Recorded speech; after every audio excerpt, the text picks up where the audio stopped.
दोस्तों मैं हूं आदिल खान आज़ाद। आज है 17 जून 2025। आप देख रहे हैं आज़ाद बोल इंडिया पर middle east big news show. इस शो में आज आपको दिखाएंगे ईरान और इसराइल के बीच छिड़ी जंग से जुड़ी तमाम अहम खबरें और साथ ही गजा और लेबनान की भी खबरें। तो चलिए करते हैं शुरुआत बड़ी अपडेट्स के साथ। दोस्तों सबसे पहले बड़ी खबर यह है कि ईरान ने अभी कुछ देर पहले मंगल की दोपहर को 20 बैलिस्टिक मिसाइल्स दागे हैं इसराइल के ऊपर, जिसके बाद तेल अवीव से जेरूसलम तक सायरन ही सायरन बज उठे। जान बचाकर लाखों सेटलर्स को बंकर में छुपना पड़ा। इसराइल की सिक्योरिटी फिलहाल मिट्टी में मिल चुकी है। दोस्तों तेहरान से लेकर तेल अवीव तक जंग का सीन हर घंटे बदल रहा है। आज कई हमलों के बाद ईरान ने फिर से तकरीबन 20 मिसाइल्स दाग दी, जिन्होंने पूरे इसराइल में सायरन्स बजवा दिए। रात भी मिसाइल दागी थी, सुबह भी दागी और दोपहर में भी दाग दी। नॉर्थ हो या साउथ, जेरूसलम हो या वेस्ट बैंक, सेटलर्स के लिए कहीं भी अब अमन नहीं है। तेल अवीव के इलाके में कुछ मिसाइल्स के इम्पैक्ट कंफर्म हुए हैं। उनकी तस्वीरें भी आई हैं जो मैं आपको दो खबर बाद दिखाऊंगा। इनिशियल रिपोर्ट्स के मुताबिक 5 लोग हल्के जख्मी हुए हैं, लेकिन इससे ज़्यादा नुकसान होने के आसार हैं, जिसकी तस्दीक होनी अभी बाकी है। तस्वीरें तो आ चुकी हैं कि मिसाइल्स को आयरन डोम रोक नहीं पाया। ये मिसाइलों की बौछार उस वक्त आई है जब कल रात तक ये लग रहा था कि ईरान ने अपनी स्ट्राइक्स को थोड़ा हल्का कर दिया है, लेकिन आज दिन में ईरान ने एक बार फिर से साबित कर दिया है कि ये जंग 1-2 दिन की बात नहीं है, ये नए मिडिल ईस्ट की जंग है। और वो नेतन्याहू जो बड़े तकब्बुर से कहता था कि हमने मिडिल ईस्ट का नक्शा बदल दिया है, वो अब अपने शहरों के नक्शे बदलते हुए देख रहा है। इसराइल के आयरन डोम सिस्टम ने कुछ मिसाइल्स को इंटरसेप्ट किया, लेकिन बहुत सी बैलिस्टिक मिसाइल्स अपने टारगेट्स तक पहुंच गई। ये तो खुद इसराइल का मीडिया भी कह रहा है, और ये बात इसराइली फौज के लिए खौफ का सबब बन रही है। आयरन डोम सोनम गुप्ता की तरह बेवफा साबित हो रहा है। भारत में भी उसके नाम जपने वाले आशिक अब मायूस हैं उसकी बेवफाई से। बढ़ते आगे, 13 जून के बाद से ईरान पर इसराइली हमलों ने जो आग भड़काई है, उस पर अब मिस्र ने सबसे अहम कदम उठाया है।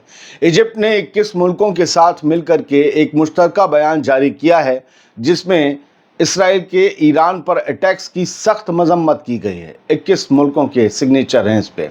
फौरी तौर पर इसमें जंग रोकने की अपील की गई है, और इस बयान में ये कहा गया है कि डिप्लोमेसी के ज़रिए मसला हल किया जाए, और हम लोग इसमें कोशिश करेंगे, अगर मदद चाहिए तो मदद करेंगे। ईरान की बहन न्यूज़ एजेंसी ने इसे छापा है, इस खबर को, और ईरान के लिए बड़ा सपोर्ट भी बताया है। इस बयान के पीछे है मिस्री फॉरेन मिनिस्टर बद्र अब्देल लतीफ़, जिन्होंने अपने अरब और मुस्लिम काउंटर पार्ट्स यानी हम मनसब के साथ बातचीत की और ये मौक़िफ़ तय किया कि ईरान के ऊपर हमले जो हो रहे हैं इसराइल की, उसकी मजम्मत की जाए, उसे रोकने को फ़ौरन कहा जाए। जिन ममालिक ने बयान दिया है या जिस पर दस्तखत किया है, उनमें Algeria, Bahrain, Brunei, Chad, Comoros, Djibouti, Egypt, Gambia, Iraq, Jordan, Kuwait, Libya, Mauritania, Pakistan, Qatar, Saudi Arab, Somalia, Sudan, तुर्की, ओमान और यूएई जैसे अरब और गैर अरब मुल्क या मुस्लिम मुल्क शामिल हैं। यानी पूरी अरब दुनिया और अक्सर मुस्लिम कंट्रीज़ अब एक साथ इसराइल के ख़िलाफ़ आवाज़ उठा रही हैं। ये सिर्फ बयान नहीं है, ये एक खुला पैगाम है तेल अवीव को कि अकेले ईरान का नहीं, अब पूरे रीजन का गुस्सा तुम्हारे खिलाफ भड़क रहा है। अब देखना यह है कि क्या इसराइल इस डिप्लोमेटिक प्रेशर को इग्नोर करेगा या कोई नई चिंगारी बुझने से पहले और ज़्यादा बड़ी आग लगा देगी। याद रखिए, जब भी अरब ममालिक या मुस्लिम ममालिक ईरान के साथ आकर खड़े होते हैं, उसका कुछ असर अलग पड़ता है। थोड़ा ज़बान में प्रॉब्लम है, दाने वाने पेट की गर्मी से कट गई है, और तो आजकल अगर मैं तोतला बोल जाऊं तो थोड़ा समझ लीजिएगा, ठीक है। कुछ हंड का बंड हो जाए तो समझ लीजिएगा कि गड़बड़ है।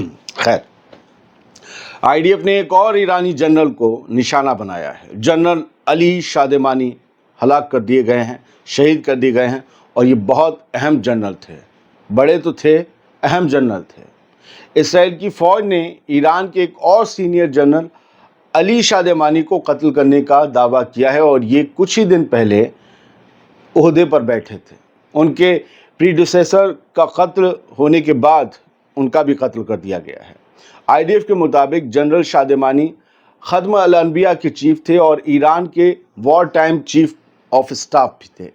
वो ईरान के सबसे सीनियर मिलिट्री कमांडर और supreme leader Ayatollah Ali Khamenei के सबसे करीबी अफराद में शामिल थे। यानी ये सिर्फ एक जनरल का कत्ल नहीं है, बल्कि ईरान के कमांड स्ट्रक्चर पर डायरेक्ट वॉर लेवल की स्ट्राइक है। पहले टॉप साइंटिस्ट कत्ल किए गए, जनरल्स कत्ल किए गए और अब डायरेक्ट खामेनेई के करीबी अफराद को कत्ल कर दिया गया। इसराइल का पैगाम साफ है, लीडरशिप को झुकने पर मजबूर करेंगे हम, या फिर वो खुद मजबूर हो। मगर ईरान ने भी वाज़ेह कर दिया है कि हर कत्ल का जवाब मिलेगा और आखिरी सांस तक मिलेगा। ये सिलसिला कहाँ रुकेगा दोस्तों? दुनिया इस सवाल से घबरा रही है। कुछ और खबरें हैं, जल्दी मैंने कहा था आपसे, आपको बाद में हम दिखाएंगे वो तस्वीरें। जी, तेल अवीव से ये तस्वीरें आ गई हैं और ख़ुद टाइम्स ऑफ इसराइल ने भी इन तस्वीरों को शेयर किया है। अभी तो हम जिनका ले रहे हैं ट्विटर हैंडल वो अलग शख्स हैं, लेकिन ये तस्वीरें हैं जहां रिहायशी इलाकों में फिर से मिसाइल्स गिरी हैं ईरान की। और सिर्फ अगर 20 मिसाइल्स दागी गई हैं, 100-150 नहीं, तो 20 को भी अगर इसराइल का एयर डिफेंस सिस्टम नहीं रोक पा रहा है, तो फिर बड़ा इस वक्त सवाल उठता है कि आखिरकार इसराइल का एयर डिफेंस सिस्टम किस चीज़ के लिए, क्या किसी के वलीमे में शामिल होने के लिए बनाया गया था? खैर, जिसकी यहाँ तक ढोलक बजती है हमारे यहाँ। तेल अवीव की एक और तस्वीर देखिए, कहीं बसेस जल रही हैं, ये बताया गया खाली बसेस हैं। मैं आपको सिर्फ स्क्रीनशॉट दिखा रहा हूँ और दूर कहीं धुआं निकल रहा है। तो मल्टीपल स्ट्राइक्स हुई हैं और मल्टीपल हिट हुए हैं, उनकी तस्वीरें सामने आई हैं। ईरान की कुछ और खबरें हैं, लेकिन गज़ा का एक स्क्रीनशॉट देखिए, खाली बर्तन हैं, बर्तनों के पीछे भीड़ है, सर दिख रहे हैं, बच्चे हैं, जवान हैं। ये सब गज़ा के 8 सेंटर्स पर या फिर जो कम्युनिटी किचन्स हैं जहाँ पर लंगर खाने हैं, वहाँ पर खाने के लिए खड़े हैं। ये सब खुददार कौम के लोग, खुददार कौम के बच्चे आज जैसे फ़कीर बन गए हों। इनकी ज़िंदगी की सिर्फ एक हसरत है, एक रोटी। खाने की बहुत किल्लत है। मैं गज़ा की ख़बरों को ज़रूर लाता हूँ कि कहीं गज़ा से ध्यान दुनिया का ना हट जाए। इसलिए ईरान इसराइल की पहले खबर ली, बाद में भी लेंगे, लेकिन बीच में गज़ा को मैं इसलिए लाया हूँ ताकि आप ये देखें कि गज़ा आज भी वैसे ही जूझ रहा है और हमले हो रहे हैं, लगातार तेज़ हो रहे हैं। खबरें कम आ रही। कल फिर शाम को इंटरनेट ब्लैकआउट हो गया। क्या हो रहा है वहाँ, पूरी खबर निकल कर नहीं आ पा रही। कत्लेआम अब भी जारी है, आगे भी हम बताते रहेंगे आपको। और लेकिन एक चीज़ है, जो ईरान हमले कर रहा है फ़िलिस्तीनियों पर गज़ा में, उनके सबकी इमेजेस और वीडियोस जो हैं वो गज़ा के लोग, बताया जा रहा है, शेयर कर रहे हैं। जब जब उनका इंटरनेट चालू होता है तब वो एक दूसरे को भेज कर कहते हैं कि देखो हमको जैसे बर्बाद किया था, इसराइल खुद वैसे ही बर्बाद हो रहा है। उसकी इमारतें, उसके मोहल्ले, ये जो अरब न्यूज़ में है फ़ोटो, उसकी इमारतें, उसके मोहल्ले वैसे ही हो रहे हैं जैसे उसने गज़ा के मोहल्ले और इमारतें कर दिए। सब मिसमार कर दिया, खंडर बन गए, रह नहीं सकते, दोबारा बनाने पड़ेंगे। तो ये डिस्ट्रक्शन की इमेजेस को, इसराइल के बर्बादी की तस्वीरों को गज़ा के लोग शेयर कर रहे हैं। अरब न्यूज़ की एक हेडलाइन और है, एक मुझसे रह गई थी, कि लेबनीज़ लीडर्स जो हैं उन्होंने इनडायरेक्टली, लेबनान के जो लीडर हैं, चाहे जोसेफ औन हो, चाहे नवाफ सलाम हो, उन्होंने इनडायरेक्टली हिज़्बुल्लाह से कहा है कि इसराइल और ईरान के कॉन्फ्लिक्ट से भैया तुम दूर रहना, क्योंकि तुम लेबनानी हो तो तुम्हें फिर रोकना हमारा फ़र्ज़ होगा, तुम उन्हें लड़ने दो। हालांकि 3 दिन पहले ही खबर आ गई थी, हिज़्बुल्लाह की तरफ से कहा गया था कि हम इस कॉन्फ्लिक्ट में नहीं पड़ेंगे। खैर सर, बढ़ते हैं आगे, बात करते हैं फिर से ईरान की। G7 की मीटिंग हो रही, समिट, लेकिन हमने आपको बताया कि एकदम से डोनाल्ड ट्रंप वो समिट छोड़कर निकल गए हैं, क्योंकि ईरान और इसराइल का कॉन्फ्लिक्ट गहरा गया है। पिछला एपिसोड देखिएगा, स्ट्रेट ऑफ हॉर्मुज़ में कुछ गड़बड़ हुई है, जहाज़ों में आग लगी है, डोनाल्ड ट्रंप भी निकल गए, धमकी दी, वो देखिएगा ज़रूर। तो G7 लीडर्स ने, जिसमें ट्रंप भी शामिल हैं, उन्होंने ईरान पर डी एस्केलेशन करने को कहा है इसराइल से कि भाई हमले हल्के करो, और गज़ा में सीज़फायर को लेकर भी बात की, लेकिन ये भी कहा कि इसराइल को अपना दिफा करने का हक है। भाई दिफा कैसा, तुमने अगर ईरान पे अटैक नहीं किया होता तो ईरान तुम पे अटैक नहीं करता, और अभी तो ईरान में बर्बादी कर रहे हो तुम ज़्यादा, वो भी अमेरिका की मदद से। और वहाँ बैठ के, मतलब G7 में ऐसा लगता है जोकर गिरी चल रही है। आपको दिख नहीं रहा है किसने पहले अटैक किया था? इसमें एमनल मैक्रोन थे, कनाडा वाला था, ब्रिटेन वाला था, फ्रांस वाला, जर्मनी वाला था, और ये डोनाल्ड ट्रंप थे। बैठ के कह रहे हैं कि इसराइल को अपना दिफा करने की पूरा, अरे काहे का दिफा भैया, ईरान पर हमला क्यों कर दिया? मतलब ये एक और हेडलाइन है बिजनेस स्टैंडर्ड की, Trump calls for Tehran evacuation, to depart G7 abruptly as conflict widens. जैसे ही इसराइल और ईरान के बीच कॉन्फ्लिक्ट गहराया, हालात और संगीन हुए, डोनाल्ड ट्रंप ने फौरन G7 की जो समिट थी उससे निकलना बेहतर समझा और कोई बड़ी मीटिंग करने वाले हैं ऐसा बताया जा रहा है। डोनाल्ड ट्रंप कुछ होने वाला है सर, लेकिन ये एक बात जो इन्होंने कही वो बड़ी खटक रही है कि इन्होंने तेहरान के आम लोगों से, पूरी आबादी से कहा है कि तेहरान को खाली कर दो, इवैक्यूएट कर दो। ऐसा लग रहा है कि तेहरान को गज़ा बनाया जाएगा, ईरान की दारुल हुकूमत को। डोनाल्ड ट्रंप ये कह रहे हैं, मतलब वो इसराइल को नहीं रोक रहे हैं, तेहरान के लोगों से कह रहे हैं वहाँ निकलो। एक खबर सर ये है इन्ना के हवाले से कि इसराइल के लिए अब उसके बंकर्स भी सेफ नहीं हैं, और इस रिपोर्ट को मैंने जब पढ़ा रात तो मैंने ये पाया कि अब ईरान ऐसे बॉम्ब्स या ऐसे वॉर हेड्स अपने मिसाइल में यूज़ कर रहा है जो बंकर को भी चीर रहे हैं, और बंकर के अंदर से भी तस्वीरें आई कि वहाँ तबाही हुई है। ये ईरान का दावा है।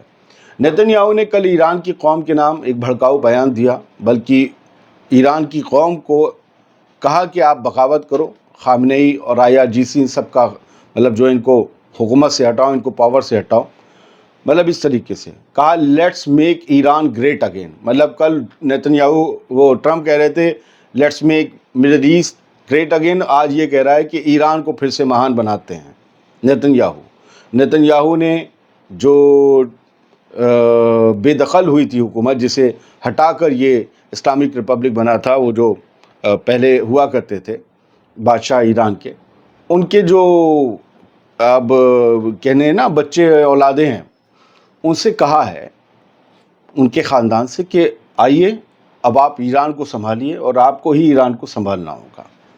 और नेतन्याहू ने ईरान की आवाम से कहा है कि अब बस आपको अगर अच्छी ज़िंदगी जीनी है तो इस निज़ाम को उखाड़ फेंकिए।